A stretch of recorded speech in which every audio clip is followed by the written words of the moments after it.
एक गांव में पुट्ठा नाम का बेहद आलसी और कामचोर व्यक्ति रहा करता था। उसके आलसीपन के कारण गांव के सभी लोग उससे बेहद परेशान थे। वह सारा दिन पड़े पड़े बस ऊंचे ऊंचे सपने देखा करता था। आज भी वो एक खेत में एक पेड़ के नीचे आंखें बंद करके लेटा हुआ था कि तभी खेत के मालिक चौधरी की आवाज उसके कानों में टकराई। यहाँ क्या कर रहा है पुट्ठा? तुझे मैंने यहाँ काम पर रखा है या आराम करने के लिए? हैं? कौन है भाई जिसने मुझे सपनों से जगा दिया? अरे अपनी सोई हुई आंखें फाड़ कर तो देख, मैं हूँ इस खेत का मालिक। अरे आप हैं चौधरी जी? ये क्या, अभी अभी तो आकर लेटा हूँ चौधरी जी। क्या आपके खेत में काम करके कुछ देर आराम भी नहीं कर सकते? पिछले 3 घंटों से तुझे इसी पेड़ के नीचे लेटा देख रहा हूँ। बाकी सब लोग मेहनत से फसल काटने में जुटे हुए हैं और तू तो यहाँ पर ऐसे आराम कर रहा है जैसे कि तू इस खेत का मालिक हो। चिंता मत कीजिए चौधरी साहब, एक दिन वो भी आएगा जब मैं तुम्हारे जैसे न जाने कितने खेतों का मालिक बनूंगा। दरअसल बात यह है कि ये छोटे मोटे काम मेरे लिए नहीं बने हैं, मैं कुछ बहुत बड़ा करने के लिए बना हूँ। हाँ पुट्ठा, मैं तो तुझे धक्के देकर उसी दिन निकाल देता जिस दिन मैंने तुझे काम पर रखा था, मगर क्या करूं, तेरी पत्नी के आंसू देखकर मैं पिघल गया। लेकिन अब मैं और ज्यादा तुझे बर्दाश्त नहीं कर सकता। मैं यहाँ पर मजदूरों को काम करने की तनख्वाह देता हूँ, आराम करने की तनख्वाह नहीं देता। ठीक है, अगर आप मुझे काम पर नहीं रखना चाहते तो मुझे कोई फर्क नहीं पड़ता, लेकिन 10 दिन जो मैंने जी तोड़ करके मेहनत की है उसके पैसे तो मुझे दे दो। तेरा दिमाग तो ठीक है पुट्ठा, पिछले 10 दिनों में तूने 12 घंटों में 12 मिनट भी काम नहीं किया। किस बात के पैसे? देखो चौधरी, किसी गरीब को दबाना अच्छी बात नहीं होती।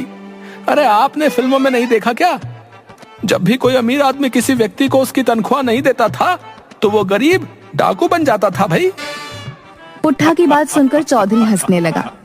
डाकू बनने के लिए भी बहुत मेहनत लगती है पुट्ठा, पता है तुझे? बंदूक उठानी पड़ती है, घुड़सवारी करनी पड़ती है। तुझसे तो वो भी नहीं होगा। इससे पहले कि मैं तुझे धक्के देकर यहाँ से निकाल दूं, सीधी तरह से यहाँ से मेरी आंखों के सामने से दूर हो जा। चौधरी का गुस्सा देखकर पुट्ठा डर गया और चुपचाप अपने घर चला गया।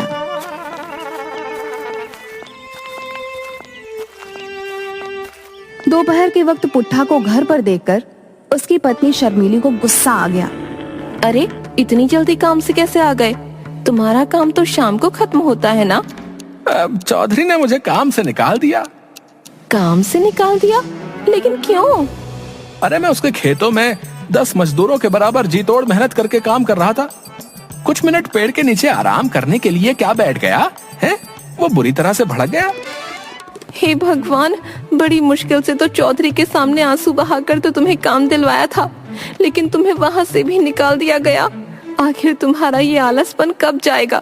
कब तुम कामचोर से एक मेहनती इंसान बनोगे? गांव की सारी औरतें मेरा मजाक उड़ाती हैं। अरे तुम उनकी बातों पर ज्यादा ध्यान मत दिया करो। कितनी बार कहा है कि औरतों की तो आदत ही है एक दूसरे का मजाक बनाना। तुम्हें अपनी पत्नी का मजाक उड़वाना तो मंजूर है, लेकिन काम करना मंजूर नहीं है। अरे और पत्नियों को तो शिकायत रहती है कि उनके पति उनके साथ ज्यादा समय नहीं बिता पाते। तुम्हें तो खुश होना चाहिए शर्मिली कि तुम्हारा पति तुम्हारे हमेशा आसपास रहता है। इस तरह से तुम्हारे आसपास होने से मुझे क्या फायदा? इससे तो अच्छा तुम गायब हो जाओ। रसोई घर में कल रात ही आटा खत्म हो गया और राशन भी बिल्कुल नहीं है। मुझे कोई मतलब नहीं है, कहीं से भी लाओ पर राशन लेकर आओ। मैं राशन कहाँ से लेकर आऊंगा शर्मिली? चौधरी ने मुझे 1 पैसा भी नहीं दिया। पैसे काम करने के दिए जाते हैं, आराम करने के लिए नहीं दिए जाते। जो भी हो, मैं तुम्हें काम पर लगवाते लगवाते तंग आ चुकी हूँ। जाओ किसी से उधार मांग कर लाओ या डाका डाल कर लाओ, लेकिन आज तुम्हें महीने भर का राशन लेकर आना है। उसके बाद तुम महीने भर आराम से चाहे तो सोते रहना। मैं तुमसे कुछ नहीं बोलूंगी। और सुनो, राशन लिए बगैर घर में घुस मत जाना। इतना कहकर शर्मिली ने वहाँ रखा चाकू गुस्से से उठा लिया। ये क्या कह रही हो शर्मिली? मैं तुम्हारा पति हूँ, क्या तुम मुझे मारकर विधवा बनोगी? इससे तो अच्छा मैं विधवा ही सही रहूंगी। कम से कम मुझे सुकून तो होगा कि मैं विधवा हूँ, मेरा पति मर चुका है। शर्मिली का गुस्सा देख पुट्ठा तुरंत बाहर आ गया और बड़बड़ाते हुए बोला, हे भगवान, बच गया आज। ये शर्मिली को आज क्या हो गया? आज तो मेरी खैर नहीं। आज तो शर्मिली ने साक्षात काली का रूप ले लिया। लेकिन मैं राशन कहाँ से लेकर आऊंगा? गांव के हर व्यक्ति से तो मैं उधार मांग चुका हूँ। कोई तरकीब तो निकालनी पड़ेगी, नहीं तो आज शर्मिली मुझे नहीं छोड़ेगी। हाँ। तभी शर्मिली अंदर से चीख कर बोली, बाहर खड़े मत रहो, महीने भर का राशन लेकर आओ। जाता हूँ। पुट्ठा तेजी से बाजार की ओर चल दिया।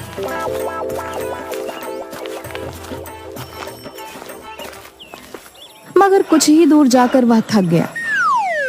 कितनी गर्मी है, मुझे तो थकान सी महसूस हो रही है। एक काम करता हूँ, किसी पेड़ की छाया में बैठकर थोड़ा आराम कर लेता हूँ।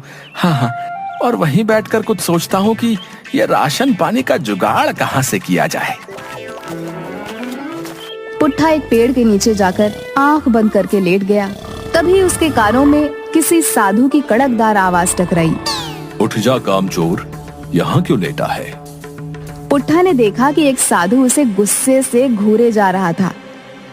अब तुम्हें मेरे यहाँ आराम करने से क्या दिक्कत होने लगी साधु जी? हैं? मुझे परेशान मत करो। अच्छा खासा मैं सपनों की दुनिया में खोया हुआ था। जिस पेड़ के नीचे तू सपने देख रहा है, वो पेड़ मेरा है। क्यों? इस पेड़ पर तुम्हारा नाम लिखा है क्या? हैं? इस समय मैं इस पेड़ के नीचे बैठकर तपस्या करता हूँ। तपस्या करनी है साधु जी तो हिमालय की चोटी में जाकर तपस्या करो, भगवान प्रसन्न होंगे। मैं तेरे बारे में सब जानता हूँ। तो इसमें नई बात क्या है? मैं इसी गांव का रहने वाला हूँ, वो तो सभी जानते हैं। मैं जानता हूँ कि तू इस वक्त क्या सोच रहा है। पुट्ठा उठकर खड़ा हो गया। क्या सोच रहा हूँ बताओ? तू सोच रहा है कि तू महीने भर का राशन कहाँ से लेकर आएगा और कैसे लेकर आएगा। अरे आप तो वाकई बहुत पहुंचे हुए साधु हैं, लेकिन इससे मुझे क्या घंटा फर्क पड़ता है? अरे मन की बातें तो बहुत से साधु बता देते हैं, पर मदद कोई नहीं करता। पुट्ठा की बात सुनकर साधु मुस्कुराते हुए बोला, अगर मैं तेरी मदद करूंगा तो क्या तू मेहनती बनेगा? जब तुम मेरी मदद करके मुझे धन दौलत दे दोगे तो मुझे मेहनती बनने की क्या जरूरत है? लेकिन वो सब बातें बात की हैं, तुम मेरी मदद कैसे कर सकते हो? पुट्ठा की बात सुनकर साधु ने अपना हाथ हवा में घुमाया कि अचानक एक मुर्गी साधु के हाथ में आ गई। अरे साधु जी, आप तो जादूगर भी मालूम होते हो। ये जादू नहीं मूर्ख, सिद्धि है। तुझ जैसा आम इंसान नहीं समझेगा। अब मेरी बात को ध्यान से सुन। इस मुर्गी को अपने घर ले जा। क्या साधु जी हैं? इस मुर्गी का भला मैं अचार डालूंगा? अरे मैं और मेरी पत्नी तो शाकाहारी हैं। मूर्ख व्यक्ति, पहले मेरी बात तो पूरी सुन। ये मुर्गी रोज एक अंडा देगी। समझ गया साधु महाराज, आगे बोलने की जरूरत नहीं है। और मैं उस अंडे को बाजार में बेच दूं? मूर्ख, ये तुझे रोज सोने का अंडा देगी। तू उस सोने के अंडे को रोज बाजार में बेच आना। धीरे धीरे करके तू अमीर हो जाएगा और तेरे सारे सपने पूरे हो जाएंगे। इसमें तो बहुत वक्त लग जाएगा साधु जी। मैं रोज रोज करके इसका अंडा देने का इंतजार नहीं कर सकता। मुझे आप ऐसी मुर्गी दे दीजिए जो एक बार में ही ढेर सारे सोने के अंडे दे दे, और फिर ये मुर्गी तो कल से अंडा देगी। मुझे तो अभी महीने भर का राशन लाना है। साधु ने क्रोधित होकर अपना हाथ दोबारा हवा में लहराया और मुर्गी गायब हो गई। तू सिर्फ कामचोर ही नहीं बल्कि मूर्ख भी है। अब जो भी हो साधु जी, मुझे तो तुरंत अमीर बनना है। साधु ने अपना हाथ फिर से लहराया कि तभी उसके हाथों में एक कुल्हाड़ी आ गई। ये ले, इस कुल्हाड़ी को अपने साथ लेकर जा।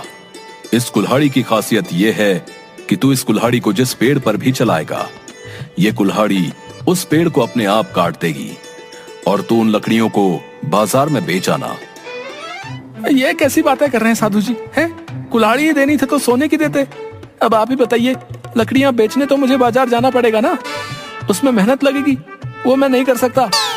पुट्ठा की बात सुनकर साधु बुरी तरीके से झुंझला गया। तो फिर तुझे क्या चाहिए? साधु की बात सुनकर पुट्ठा बहुत ही गहरी सोच में डूबते हुए बोला, फिलहाल तो मुझे आपके पास जितने भी पैसे हो वो मुझे दे दीजिए, ताकि मैं महीने भर का राशन भरवा लूं। पुट्ठा की बात सुनकर साधु ने एक नोट निकालकर पुट्ठा को थमा दिया। ये ले। ये तो सिर्फ 50 रुपए है। इससे महीने भर का राशन तो क्या, आज का भी राशन नहीं आ पाएगा। आपको पता भी है महंगाई कितनी हो गई है? कहाँ तो आप सोने का अंडा देने वाली मुर्गी मुझे दे रहे थे, और आपकी अपनी जेब से निकला क्या, सिर्फ 50 रुपए? मूर्ख व्यक्ति, मैं अपने पास सिर्फ उतने ही पैसे रखता हूँ जितना मैं अपने पेट में अन्न ग्रहण कर सकूं। बाकी सिद्धि और मोह माया की बातें तेरे जैसा बेवकूफ क्या जाने। तेरा कुछ नहीं हो सकता। इतना कहकर साधु वहां से चला गया। चलो कम से कम 50 रुपए तो मिले। पुट्ठा 50 रुपए लेकर बाजार घूमने लगा। तभी पुट्ठा की नजर गांव में बनी एक नई छोटी सी दुकान पर पड़ी, जहां पर गरम गरम समोसे बन रहे थे। लगता है ये दुकान नई है और समोसे बनाने वाला भी इस गांव में नया लगता है। ये समोसे की खुशबू बहुत अच्छी आ रही है। चलो एक काम करता हूँ, कुछ समोसे इसी 50 रुपए के खरीद लेता हूँ। अगर राशन का जुगाड़ नहीं हुआ तो शर्मिली समोसे खाकर ही पेट भर लेगी। कम से कम समोसे खाकर उसका गुस्सा तो शांत हो जाएगा। पुट्ठा सीधा समोसे की दुकान पर चला गया। पुट्ठा दुकानदार से बोला, लगता है इस गांव में नए हो। जी बाबू साहब, कुछ दिन पहले ही मैंने दुकान खोली है। सुना है इस गांव में काफी खुशहाली है। हाँ वो तो है। वैसे एक समोसा कितने का दे रहे हो? 5 रुपए का एक समोसा है। इस महंगाई ने भी कमर तोड़ दी है भैया। हमारे बचपन में 1 रुपए के 5 समोसे आया करते थे। वो जमाने लद गए साहब। शहर में तो ये समोसा 10 रुपए का मिलता है। सही है, ये लो 50 रुपए। 10 समोसों का पैकेट बना देना। मैं कुछ देर बाद आपसे आकर ले लूंगा, ठीक है? ठीक है। पुट्ठा समोसे वाले को पैसे देकर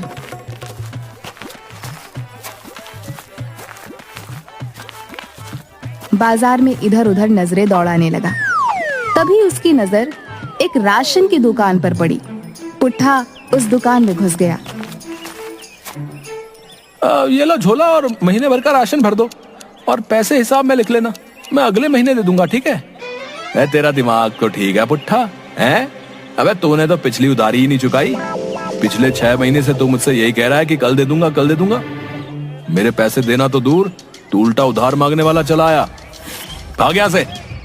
अरे अगर राशन नहीं देना तो अकड़ क्यों रहे हो भैया? हैं? आपको किसी गरीब की बेइज्जती करते हुए शर्म नहीं आती?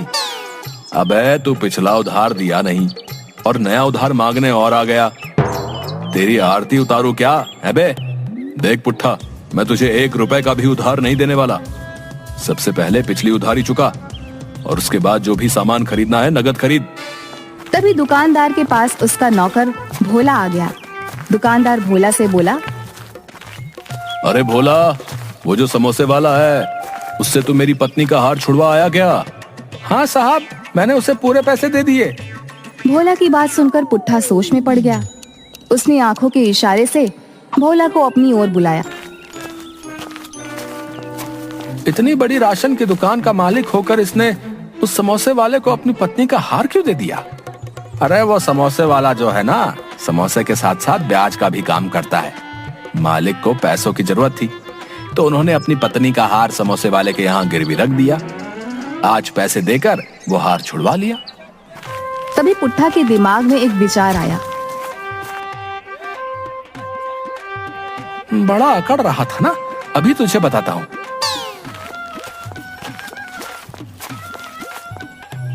पिछली उधारी कितनी थी मेरे ऊपर? सब मिलाकर पूरे 5,000 रुपए। मैं जानता था तुम मुझे उधार नहीं दोगे, इसीलिए मैं अपनी पत्नी की अंगूठी चुपके से ले आया था, और मैंने उसे 10,000 रुपए में समोसे वाले के पास गिरवी रख दिया था। तुम एक काम करो, पूरे 5,000 रुपए का राशन मुझे दे दो, और अपने नौकर भोला को मेरे साथ समोसे वाले के यहाँ भेज दो। मैं समोसे वाले से पैसे दिलवा लूंगा। पुट्ठा की बात सुनकर दुकानदार सोच में पड़ गया। तेरी बीवी के पास सोने की अंगूठी कहाँ से आई बे? अरे मैं कामचोर हूँ, लेकिन मेरी बीवी अच्छे परिवार की है। उस बेचारी को तो पता भी नहीं है कि मैंने उसकी अंगूठी गिरवी रख दी है। दुकानदार ने पुट्ठा की बात पर यकीन कर लिया और पूरे 5,000 का राशन उसे दे दिया और भोला को पुट्ठा के साथ भेज दिया। पुट्ठा उस समोसे वाले से दूर जाकर खड़ा होकर बोला, अरे समोसे वाले भैया। जी भैया। वो 10 का पैकेट तुम भोला को दे देना। ठीक है भैया। भोला ने समझा कि पुट्ठा 10,000 रुपए की बात कर रहा है। पुट्ठा भोला से बोला, 10 का पैकेट ले, अपने मालिक के मुंह पर मार देना।